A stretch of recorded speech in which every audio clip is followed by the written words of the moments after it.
E aí, pessoal, tudo bem com vocês? A partir de agora, nós vamos fazer uma pausa em relação a apresentar o escritor e a obra, o contexto, teorizar um pouquinho, fazer uma análise sobre o texto e apresentar obras.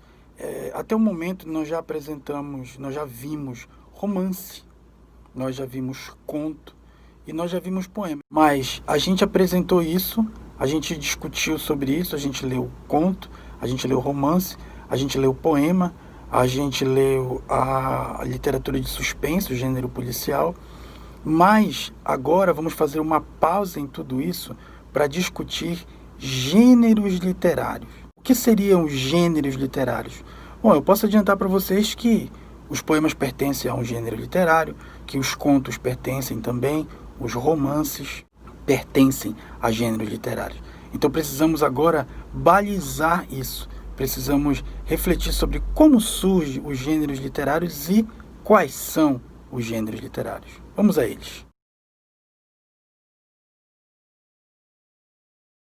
Bem, para compreender os gêneros literários do passado, que perduram ainda até hoje, é preciso entender o seguinte: na literatura e na arte existe um período chamado período clássico, que é o período do classicismo greco-romano, quer dizer, os gregos e os romanos produziram cultura no passado, num passado bastante distante, rimou, né, bastante distante, e essa produção artística, seja na pintura, na escultura, na literatura, é considerada o período clássico. E no século XVI vai acontecer o Renascimento, quer dizer, vai acontecer as grandes transformações, vai começar a acontecer as grandes transformações no mundo.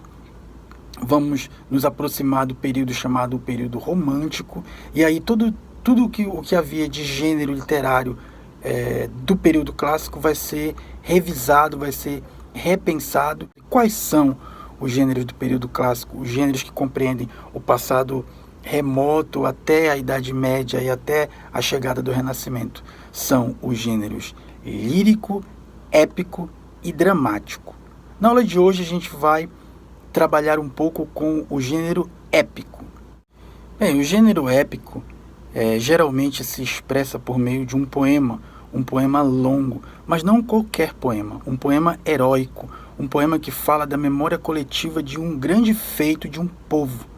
Então, o gênero épico acontece sempre em terceira pessoa, tem esse tom, tem um tom solene, existe nessa história de coragem, de bravura, existe sempre um herói, está sempre em jogo, o herói tem sempre sangue nobre. Acontece no gênero épico a exaltação dos atributos dos heróis. No gênero épico, nas epopeias, vão surgir personagens mitológicas que os heróis vão precisar subjugar, vencê-las para continuar suas aventuras. Sempre vai haver deuses gregos e romanos defendendo, mas também atacando esses heróis. O exemplo clássico disso é o retorno de Odisseu na Odisseia para sua Ítaca. Essa é a grande aventura, ele vai pelo mar, então vão surgir personagens mitológicos, ele vai enfrentá-los, vai lutar, vai vencer, vai levar muitos anos para chegar na sua Ítaca, e enquanto ele retorna, alguns deuses gregos vão protegê-los e vão ajudá-los a vencer, a superar as dificuldades, a enfrentar os personagens mitológicos e todas as tramas e todas as trapaças dos inimigos, e outros deuses vão tentar impedi-lo, vão tentar prejudicá-lo na viagem de volta para casa. Então essa é a fórmula greco-romana do gênero épico. Vai ter sempre uma intervenção do que é maravilhoso dentro da história, e isso é uma marca das epopeias greco-romanas. Assim eu vou apresentar para vocês três grandes epopeias, as três principais epopeias do período clássico. Duas delas atribuem-se a autoria a Homero, e conta-se que Homero escreveu duas dessas epopeias, uma é a Ilíada, a outra é a Odisseia, mas conta-se também que talvez os poemas não tenham sido criados por Homero, que Homero talvez não tenha nem existido, e sim os poemas sejam resultado da tradição oral. Se falava na Grécia Antiga, se falava poemas em praça pública. Portanto, conta-se também que essas obras podem ter sido escritas de maneira coletiva. Mais de um poeta, ao longo do tempo, foi escrevendo.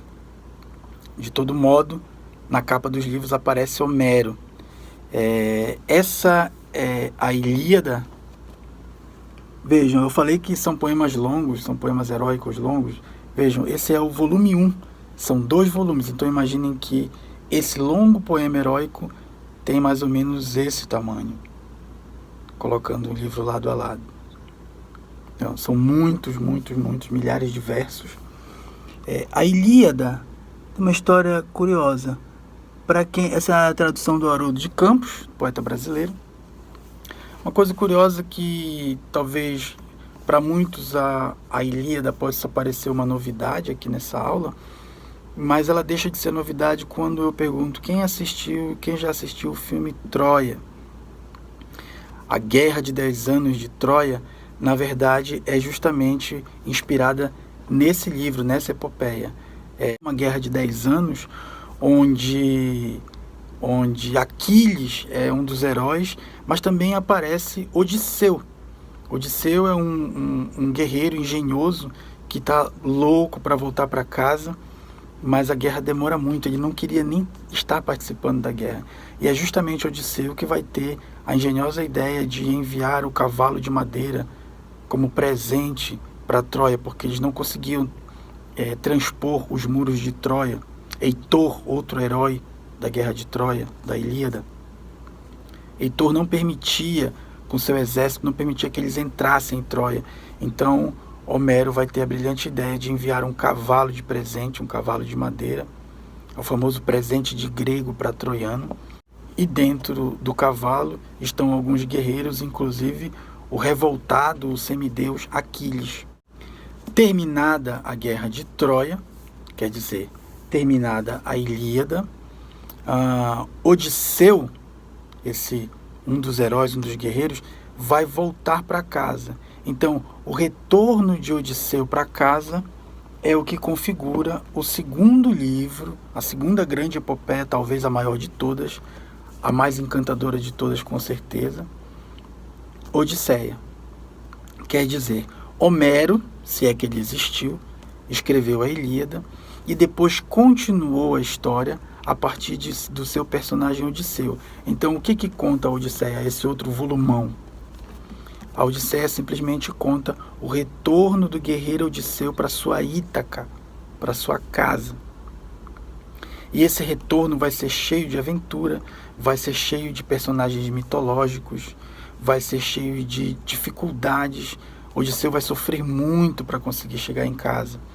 E sempre apoiado por alguns deuses e sempre sabotado por outros deuses. Assim se configura o canto formidável da Odisseia, das aventuras de Odisseu. Mas outro guerreiro que aparece na Guerra de Troia, lá na Ilíada, é Enéas.